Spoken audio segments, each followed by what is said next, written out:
देवाय। ষোড়শ অধ্যায়। দৈবাসুর সম্পদ বিভাগ যোগ।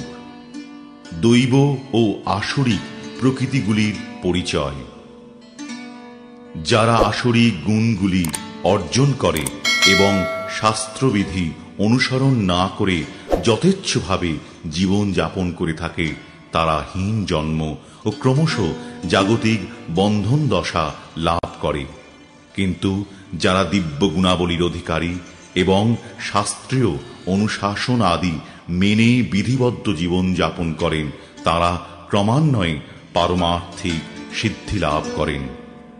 শ্রী ভগবান উবাচ অভয়ম সত্ত্ব সংশুদ্ধির জ্ঞান যোগ ব্যবস্থিতিঃ দানম দমশ্চ যজ্ঞশ্চ স্বাধ্যায়স্তপ আর্জবম अहिंसा सत्यमक्रोधस् त्यागः शान्तिरपैशुनम् दया भूतेष्वलोलुप्त्वम् मार्दवम् ह्रीरचापलम् तेजः क्षमा धृतिः शौचम् अद्रोहो नातिमानिता भवन्ति सम्पदम् दैवीम् अभिजातस्य भारत।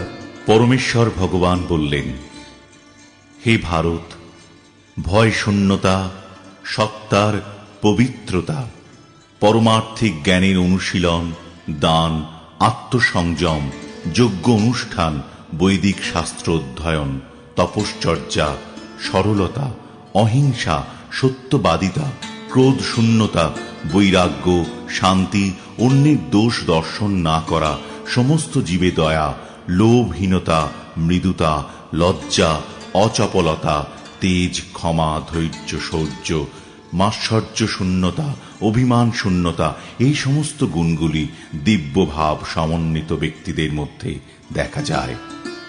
দম্ভো দর্ভোভিমানশ্চ ক্রোধঃ পারুষ্যমেব চ অজ্ঞানম চাভিজাতস্য পার্থ সম্পদমাসুরীম। হে পার্থ, দম্ভ, দর্প, অভিমান, ক্রোধ, রূঢ়তা ও অবিবেক, এই সমস্ত সম্পদ আসরিক ভাবাসম্পন্ন ব্যক্তিদের মধ্যে লাভ হয়। दैवी संपद विमोक्षाय निबंधायासुरीमता माशु च संपदम दैवीम अभिजातोऽसि पांडव। দৈবী সম্পদ মুক্তির অনুকূল, আর আসরিক সম্পদ বন্ধনের কারণ বলে বিবেচিত হয়। হে পাণ্ডুপুত্র, তুমি শোক করো না, কেননা তুমি দৈবী সম্পদ সহ জন্মগ্রহণ করেছ। द्वौ भूत सर्गौ लोकेऽस्मिन् दैव आसुर एव च दैवो विस्तरशः प्रोक्त आसुरं पार्थ मे शृणु। হে পার্থ, এই সংসারে দৈব ও আসরিক এই দুই প্রকার জীব সৃষ্টি হয়েছে। দৈব সম্বন্ধে বিস্তারিতভাবে বলা হয়েছে। এখন আমার থেকে অসুর প্রকৃতি সম্বন্ধে শ্রবণ করো। प्रवृत्तिं च निवृत्तिं च जना न विदुरासुराः न शौचं नापि चाचारो न सत्यं तेषु विद्यते। অসুর স্বভাব ব্যক্তিরা ধর্ম বিষয়ে প্রবৃত্ত এবং অধর্ম বিষয় থেকে নিবৃত্ত হতে জানে না। তাদের মধ্যে শৌচ, সদাচার ও সততা বিদ্যমান নেই। असत्यम् अप्रतिष्ठन्ते जगदाहुरनीश्वरम् अपरस्पर सम्भूतं किमन्यत् कामहैतुकम्। আসরিক স্বভাব বিশিষ্ট ব্যক্তিরা বলে যে এই জগৎ মিথ্যা, অবলম্বনহীন ও ঈশ্বর শূন্য। কাম বশত এই জগৎ উৎপন্ন হয়েছে এবং কাম ছাড়া আর অন্য কোনো কারণ নেই। एतां दृष्टिमवष्टभ्य नष्टात्मानोऽल्पबुद्धयः प्रभवन्त्युग्रकर्माणः क्षयाय जगतो हिताः। এই প্রকার সিদ্ধান্ত অবলম্বন করে আত্মতত্ত্ব জ্ঞানহীন, অল্প বুদ্ধি সম্পন্ন, উগ্রকর্মা ও অনিষ্টকারী অসুরেরা জগৎ ধ্বংসকারী কার্যে প্রভাব বিস্তার করে। काममाश्रित्य दुष्पूरं दम्भमानमदान्विताः मोहात् गृहीत्वा सद्ग्राहान् प्रवर्तन्ते शुचिव्रता। সেই আসরিক ব্যক্তিগণ দুষ্পূরণীয় কামকে আশ্রয় করে দম্ভ, মান ও মদমত্ত হয়ে অসুচি কার্যে ব্রতী হয় এবং মোহবশত অসৎ বিষয়ে প্রবৃত্ত হয়। চিন্তামপরিমেয়াম চ প্রলয়ান্তম উপাশ্রিতা কামোপভোগ পরমা এতাবদ ইতি নিশ্চিতা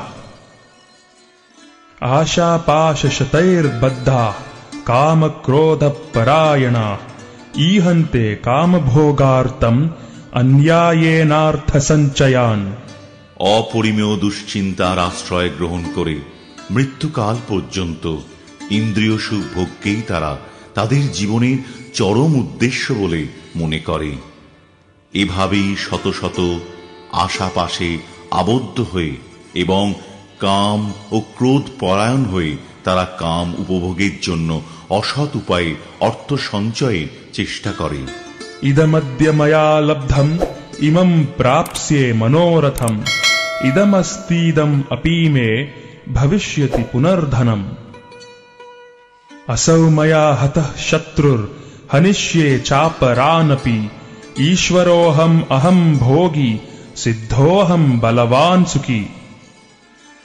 आढ्योऽभिजनवानस्मि कोऽन्योऽस्ति सदृशो मया यक्ष्ये दास्यामि मोदिष्य इत्यज्ञानविमोहिताः अनेकचित्तविभ्रान्ता मोहजालसमावृताः प्रसक्ताः कामभोगेषु পতন্তি নরকেষু চৌ। অসুর স্বভাব ব্যক্তিরা মনে করে, আজ আমার দ্বারা এত লাভ হয়েছে এবং আমার পরিকল্পনা অনুসারে আরো লাভ হবে।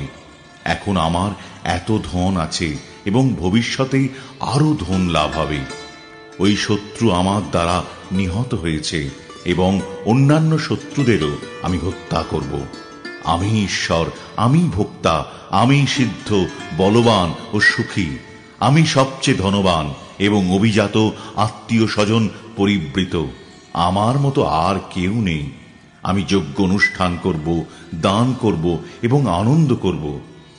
এভাবেই অসুর স্বভাব ব্যক্তিরা অজ্ঞানের দ্বারা বিমোহিত হয়, নানা প্রকার দুশ্চিন্তায় বিভ্রান্ত হয় এবং মোহজালে বিজড়িত হয়ে কামভোগে আসক্ত চিত্ত সেই ব্যক্তিরা অসুচি নরকে পতিত হয়।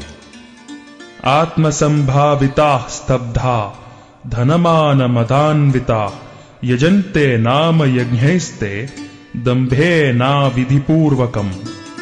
সেই আত্মাভিমানী, অনম্র এবং ধন ও মানে মদাদিত্য ব্যক্তিরা অবিধিপূর্বক দম্ভ সহকারে নামমাত্র যজ্ঞের অনুষ্ঠান করে।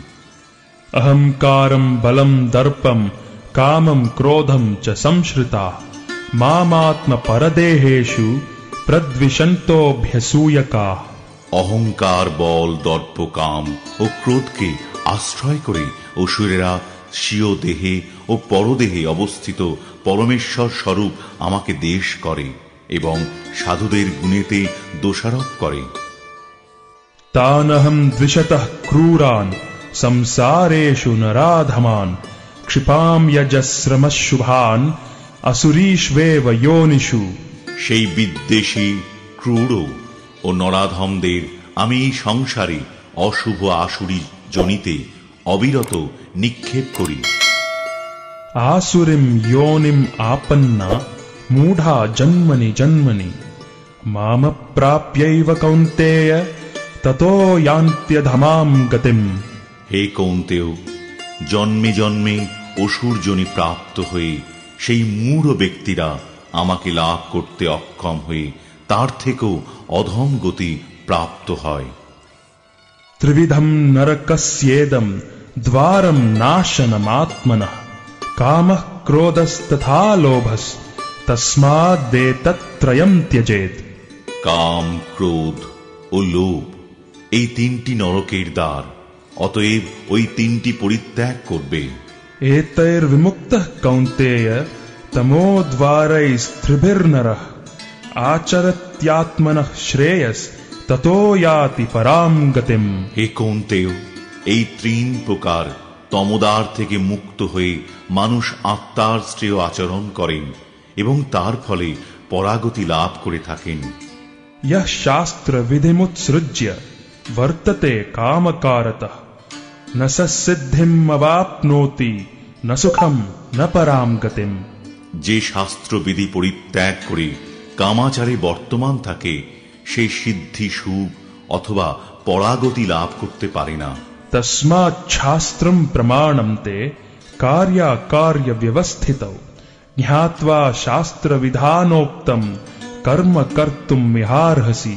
অতএব কর্তব্য ও অকর্তব্য নির্ধারণে শাস্ত্রই তোমার প্রমাণ। অতএব শাস্ত্রীয় বিধানে কথিত হয়েছে যে কর্ম তা জেনে তুমি সেই কর্ম করতে যোগ্য হও।